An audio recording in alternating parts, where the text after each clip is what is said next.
Welcome to Radio Amenti, embracing the eternal now where minds and timelines merge, inspiring synchronicity, awakening potential, and making sense of change.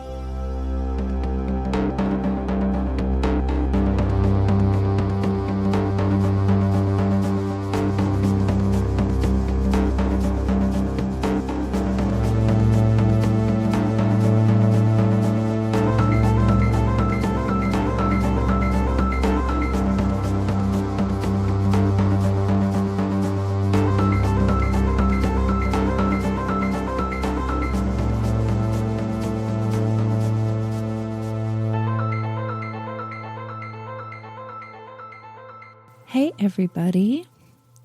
Hello you.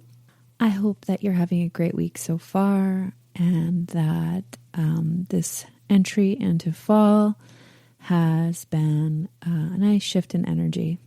I grew up in New Jersey and the changing of the seasons was always something that was kind of bittersweet that I think now, having lived in Mexico for the last 2 years, I may have taken for granted. But there's something about this fall time where it's that snap in seasons from the humidity and heat of the summer months into that subtle shift into autumn. A static fills the air. It's just a time where things feel crisper, clearer.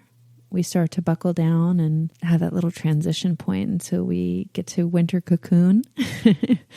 But there's something about fall that, I don't know, for me at least, when I used to have the changing of the seasons, felt like a time of lots of potential.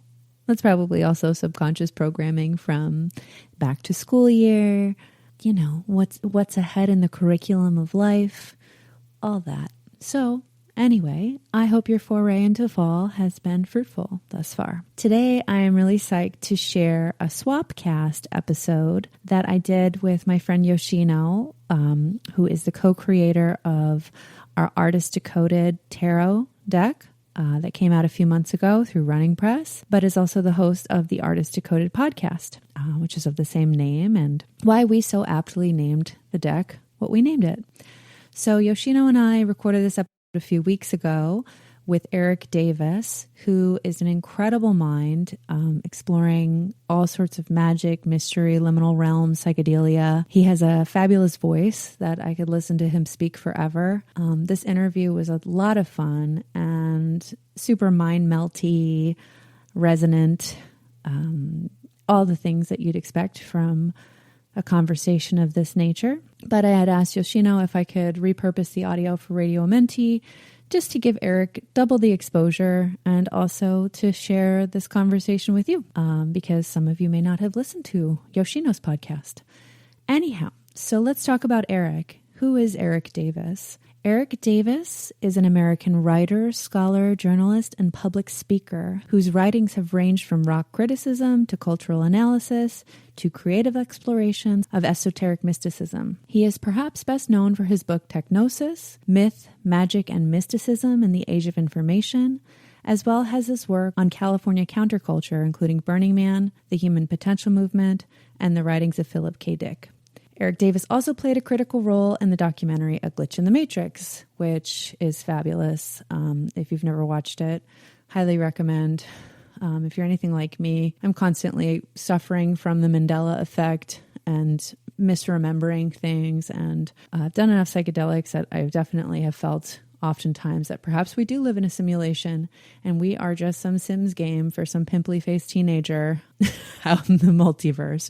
Who knows? Anyway, Techgnostic, Erik's other work, I thought about it a lot, actually, when we were coming up with the idea for the Artist Decoded Tarot, because, and granted, this will be another episode, I know AI is a very hot button topic, but it's been a conversational piece in my realm for a very long time, since like 2010. And when Midjourney came out and before it really kind of blew up, as it were, for me, it had this like Techgnostic feel where we were getting a screenshot of a glimpse into the human imagination and novelty and what well of generative imagination we could choose from. Yoshino and I worked on that project over 2 years ago. And the way publishing works, right, is sometimes it could take even 3 years for something to come to date. So we were very much in the nascent days of AI, and I was looking at it through the lens of this techgnosis extension of spirit. And what does it mean when the soul and the machine entangle and what creations come? Again, it'll be a whole other episode talking about the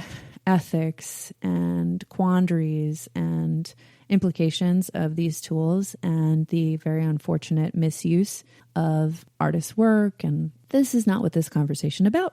So I digress. Stay tuned for your future episode talking about that, because I think it's very important.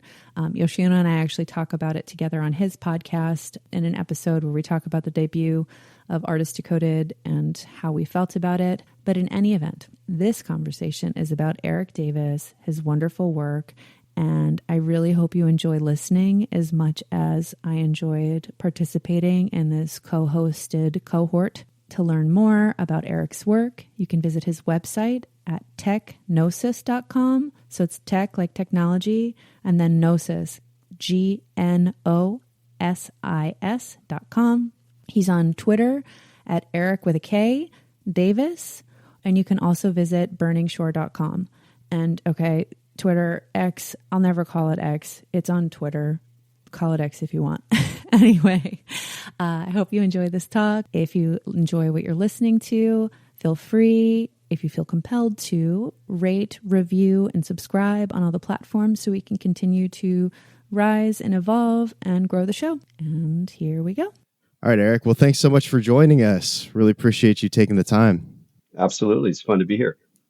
Yeah, definitely. Cool. Well, so I guess like my first question is I'm just going to start off with kind of like a very general basic question, but for someone that's never met you before, like how would you describe the work that you do? The work that I do. Well, I'm mostly a writer and a culture critic. I've done podcasting and some teaching in universities. I also help to program a kind of visionary culture meditation center in Berkeley. So I do some curation of content there. None of which really explains what it is that I do, which is, I would say I've long, since I was, well, really even in high school, but certainly in university, been attracted to the weirder edges of things. Places where mind expands and things grow complicated. But I've also always been interested in intellectual work and critical thinking, and so I've kind of brought these two sort of fascinations together in a variety of different ways. So writing about alternative religion and psychedelics and fringe culture, electronic music, lots of different things. I've been interested in too many things in my life. And I bring, I think, a certain flair of exploratory, fascinated, sort of literary approaches to things. But I try to, always keep, or at least mostly keep one foot on the ground. So there's I think, a tension running through a lot of my work between an attraction to enchantment and wonder, and then a concern and curiosity about how those things work and how they break down.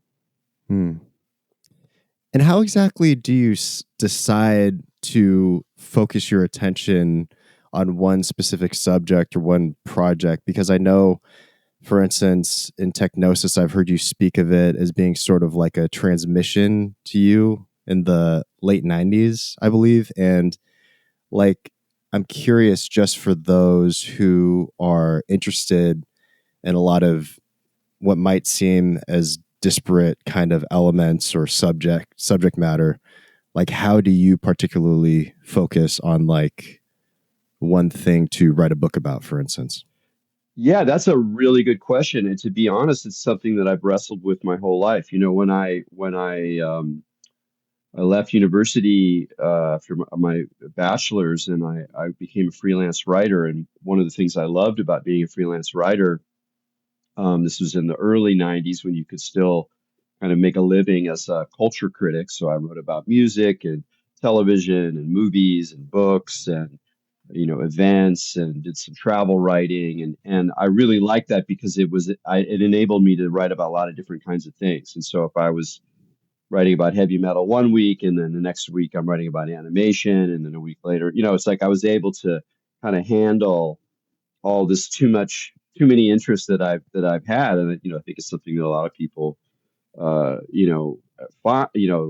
And then there's these difficult points in your life where you're like, well, I really got to buckle down. I really got to concentrate on this one thing for a few years, or maybe for a career, or for a job, or for a teaching.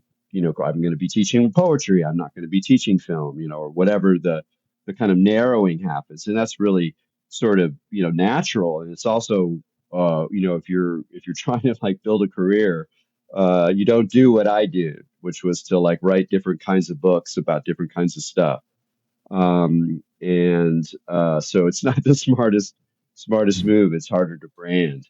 And so for being a freelance writer, wasn't that much of a decision. And when it came to my first book, it just became kind of obvious because it was something that no one else had done.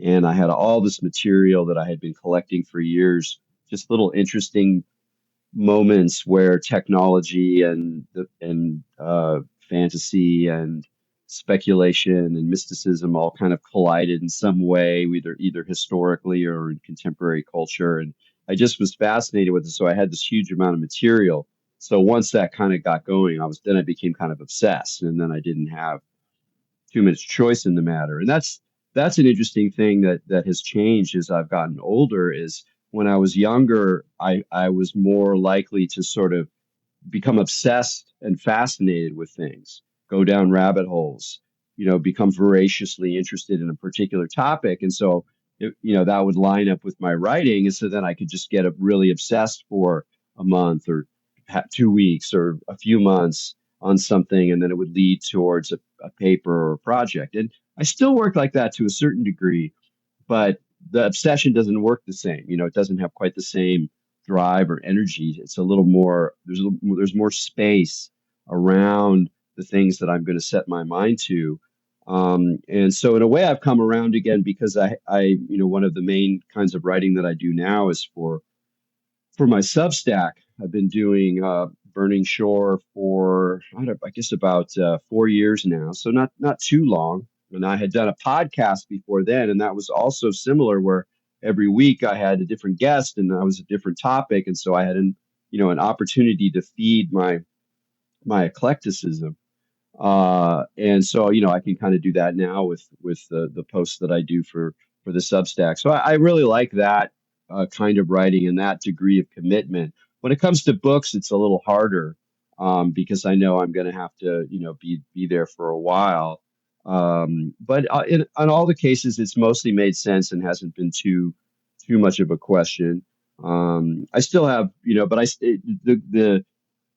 often feel there a certain pride and satisfaction in having really created a kind of independent intellectual writing life that's sort of partly, some of it's scholarship, but I'm not in the university, and some of it's freelance writing and pop writing, but some of it, whatever. So I have this kind of interesting career, but one of the challenges of it, that it doesn't, in fact, in some ways gets a little harder as I get older, is that I still have to constantly kind of decide what I'm doing, because it's not totally obvious. I'm this kind of writer. I need to do, that book sold really well, so I'm going to do another book in that format. I just don't work that way. I can't work that way. And it's just a different sort of life course. So I still wrestle with this. Sometimes I feel like I'm still like a kid, like deciding what I'm going to do with my life or something, because it's, especially after a project. I finished a book last year. The book came out a few months ago. I've been touring it. I'm still really, really happy about it, but it's also like time to move on. And it's not, it's like a couple of different directions I could go. And it's not always clear. And if I'm not like captured by an obsession, then it's a little bit more of a, calculated decision. And it's not, it's often not clear. So it's an interesting issue for me, that problem. And also just everything is so, you know, uh, every topic is so rich now. Every topic, there's a myriad of artists and thinkers and texts and websites and videos, and and a lot of them are kind of similar, but you have to spend some time if you're really going to like pay attention to a topic. I mean, it's always the case. You can always spend years and years and years on a single topic, and many topics you never get to the end of. In some ways, none of them you never ever get to the end of. But there's also a sense now that there's just so much more writing and attention on every little thing that it's much harder to be the kind of eclectic, big picture thinker and writer that I have been in a lot of ways. So so I'll be interested too to see what comes next. I find it interesting that you would frame it that way, because I mean, we always see ourselves differently than the world sees us. And for me, your eclecticism and the way you're able to synthesize culture, a culture, technology, all of these different arenas of thought, you stand out to me as a very unique voice in the space where, yes, we're in a time where we're riddled with many options and voices and people talking about what feels like the same thing in a very almost like cliche way. But I mean, it's kind of funny because I think we sometimes don't see ourselves how others see us. Because for me, I am so drawn to your work because I remember when I saw Pi, right, by Darren Aronofsky for the first time. I think I was in high school. And there was just this intrinsic knowing, this intuitive, oh my gosh, he's able to explain something that I feel and I've read about on a deep level. And when I've listened to you on podcasts and hear how you explain things, it's very unique. And I'm very appreciative of the work that you do, because as a seeker on the path, it's very hard to find the person that can synthesize all the things, because it is so overwhelming, because it is so infinite. And I heavily relate to what you're saying. So I just wanted to chime in and offer that. Well, no, I appreciate that. I mean, I actually like one word I like to pull out is the word voice. I was really lucky when I started out as a writer in the late '80s, early '90s in New York City, went to write for the Village Voice, and it was an aptly named publication. It started in I think the '40s, very much a part of the kind of bohemian and left-wing politics for decades. And one of the things that the magazine did is that it developed writers' voices, so that the people who were writing in it had very individual takes. And so if you had a singular approach, it was very much encouraged. So that the paper was really made up of a lot of very strong, the singular voices that you could identify with. You read one sentence and you know who it is. And so this was great for me because I was able to develop a kind of voice. And you're right. From my perspective, I'm looking for a topic. What am I going to write about? Oh, there's this, there's that, there's this, there's that. And in some ways, it doesn't really matter, but I have to make a decision. But no matter what I write about, I bring my voice, and it's pretty recognizable. At this point, I've been doing it for so long, and I've honed it so that even if it's an academic article, you can still kind of tell it's from me. And different kinds of writing, there's still this kind of character there that I think is part of what people really like, is just the quality of the voice and the way that it blends a kind of fascination and a sort of humor, a love of the topic, but then also a little bit of a criticism, or a way to, like, let's move to another direction and what's really going on here. And, so and it's funny for me because it's not really me, even though I write, in nonfiction with, the critical voice. It's like, the voice of the critic is kind of the voice of the person. Like if you were talking with them over dinner about the movie, they'd say the same thing more or less as what they're going to write about the next day. It's kind of the same person, but I don't really experience it that way. It's like, so I kind of write partly because like the guy on the page is a little bit has a little bit more hope and humor than I do sometimes. So it's a funny relationship at this point because it's been going on for 40 years or something like that.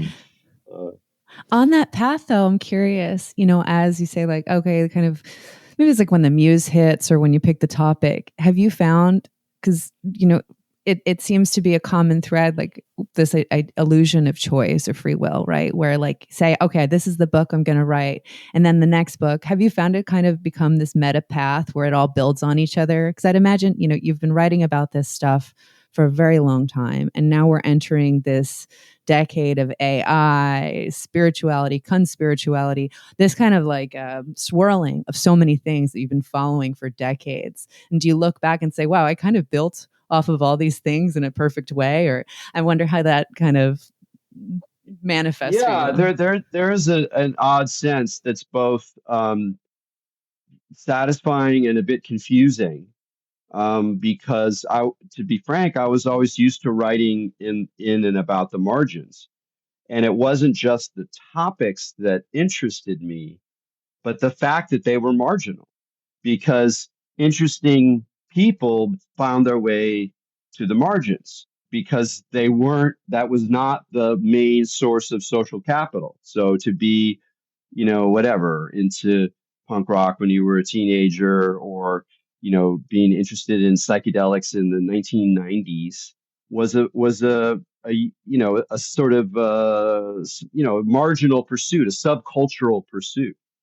And part of the fun was to be able to kind of go into these different worlds and to meet and hang out with people who were, choosing to live sort of off the side of the mainstream. And that whole model doesn't really work anymore. Mainstream, margin, subculture, like what? Like it's all available. It's all on the surface.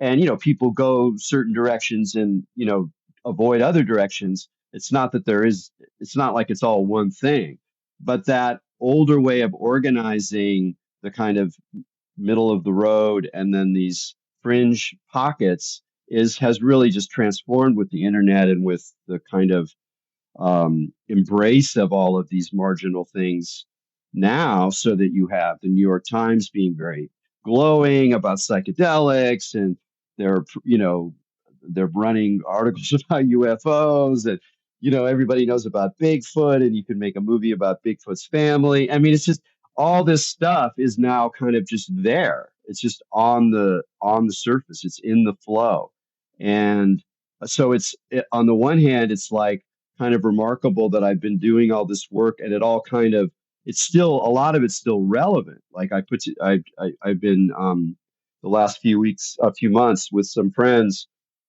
It's really been about 6 months now, redoing my website, which I started keeping track of all my writings, in the 90s.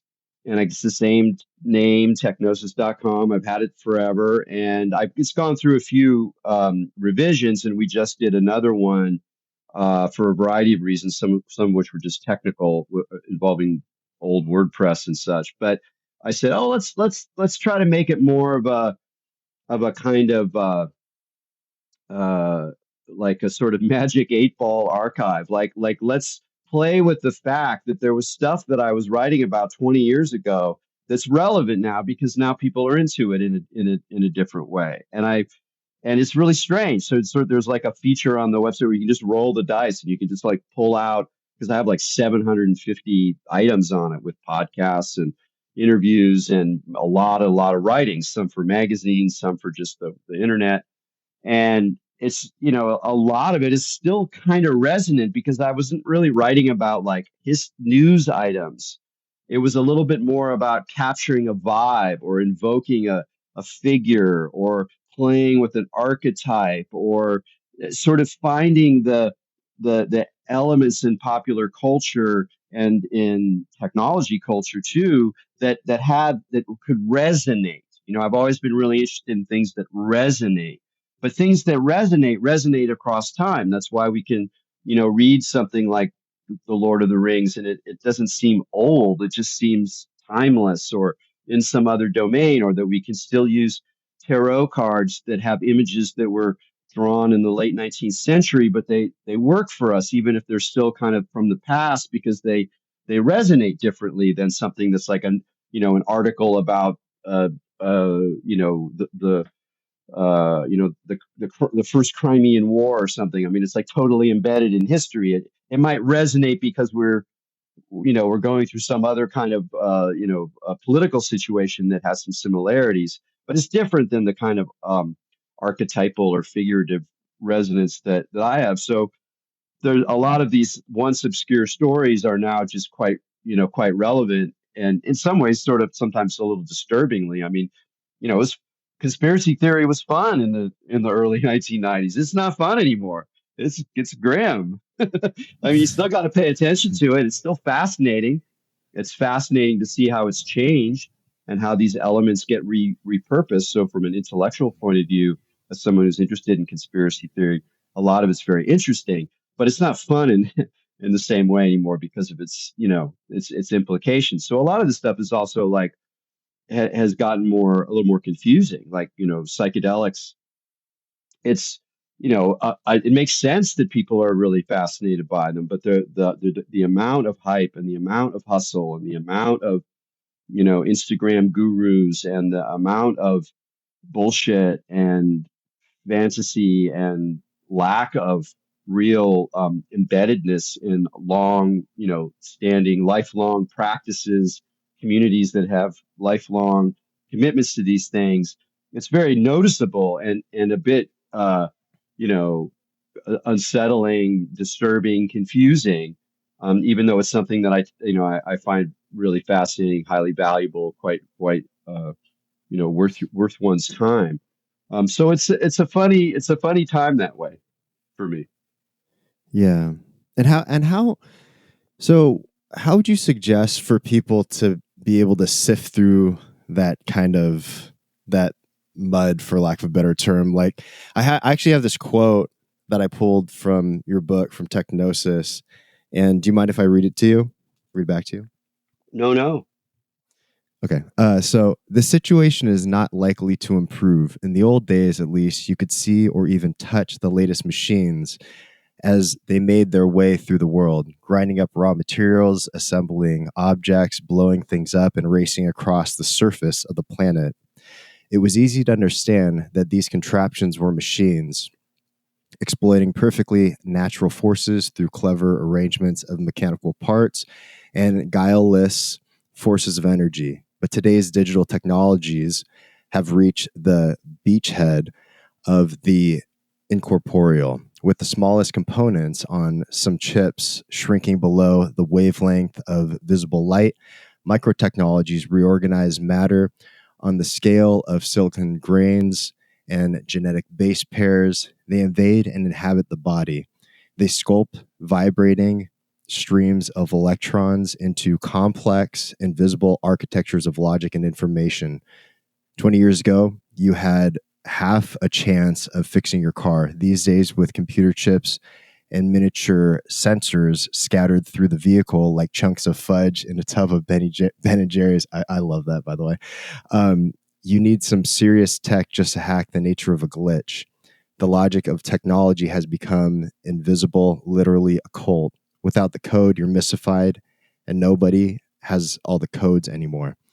And I guess that kind of leads me to my question, with just where modern graphics are, and it's becoming pretty much indistinguishable from reality, and where we're at with Sora and AI and Neuralink and all these things. Like, how would you suggest for people to be able to kind of sift through that mud, make sense out of the strange weirdness that's happening out there?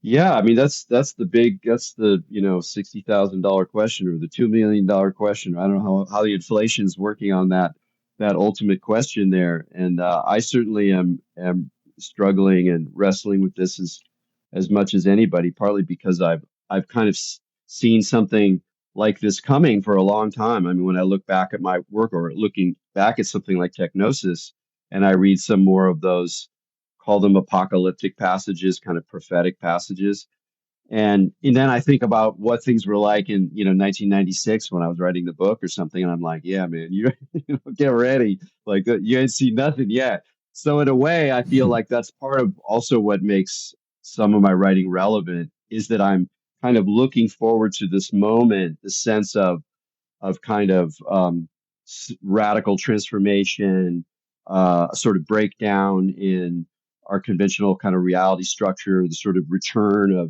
of some sort of enchantment or bizarreness or weirdness that is you can't easily contain. Almost the way that sometimes psychedelics can do that, or even smoking weed. You can like go on some riff and you sort of see the way everything's coming together, and there's this wild moment of historical change, and maybe it's terrifying and maybe it's exhilarating and maybe it's science fictional, and you have the sense of like, oh my god, it's all coming, it's all really happening. And then like the next day you wake up and you have to like brush your teeth and pay a bill, and you're like, you're not there yet, or you're not there at that time. And I think that tension is now part of all of our lives. We're all managing or avoiding or indulging, obsessing about this kind of tension where we're aware whether we're looking at you know you know climate change possibilities, and then then we have climate change, and then you're going to have mass migrations, and so you're going to have border problems, and it's going to empower the right wing, and then you can have these sort of political senses of a sense of what's on the horizon.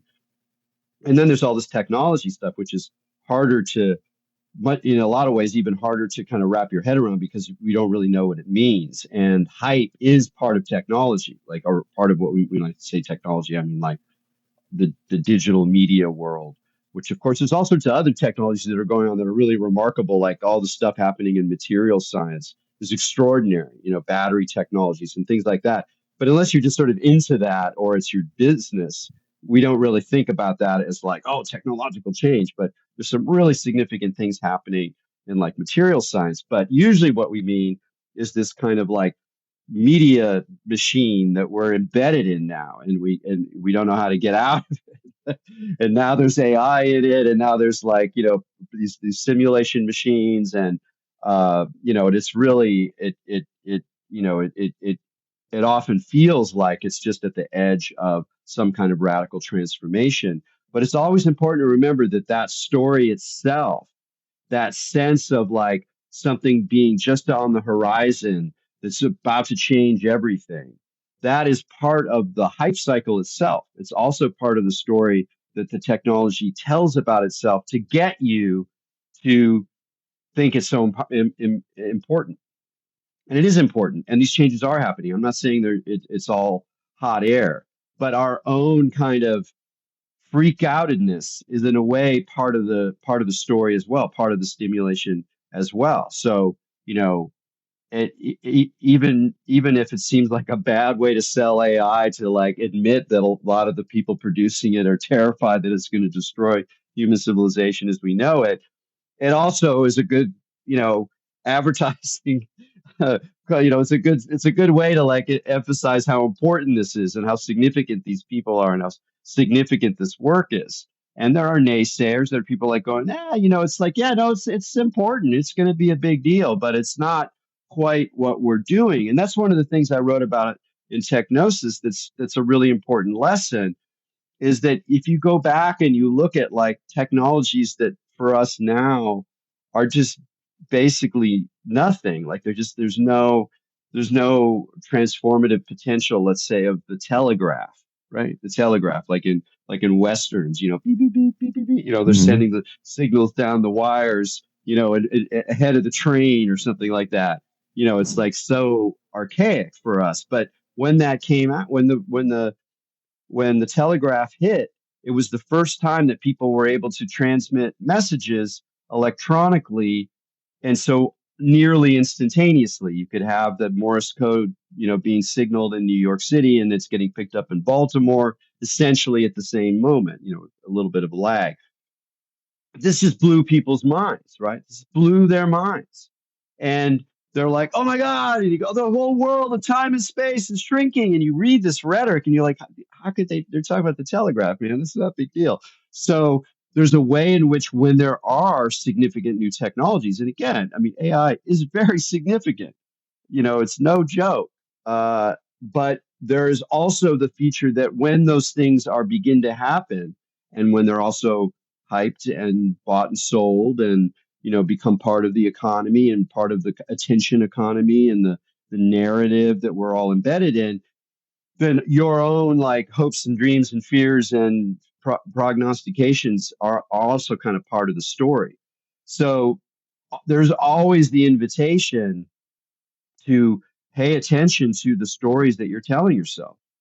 And that because they're all stories, and some of them might be truer than the other ones, but they're all stories, and they all come along with their own packages of emotions, expectations, scripts, you know, like if I'm getting, really obsessed with some, hidden conspiracy around something, maybe I'm even onto something. Maybe there really are some things happening with algorithms and, thought modification and the development of certain kinds of consensus and using, really manipulative technologies. Okay, that's a good. But if I get super into that and I start to like watch myself, become completely obsessed with this in a way that prevents me from engaging a lot of other dimensions of my life, well, that's a time to start paying attention to how the story is working in you and how you're actually digesting or not digesting it.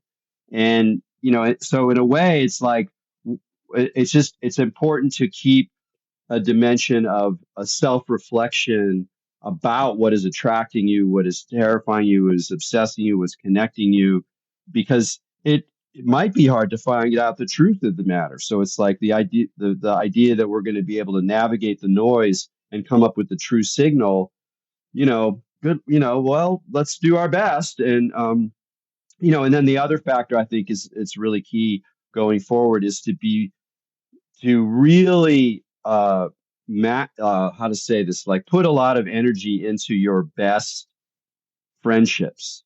And I mean that, people not just you like to hang out with and play games or whatever, but people you can talk about the world with and talk about life with.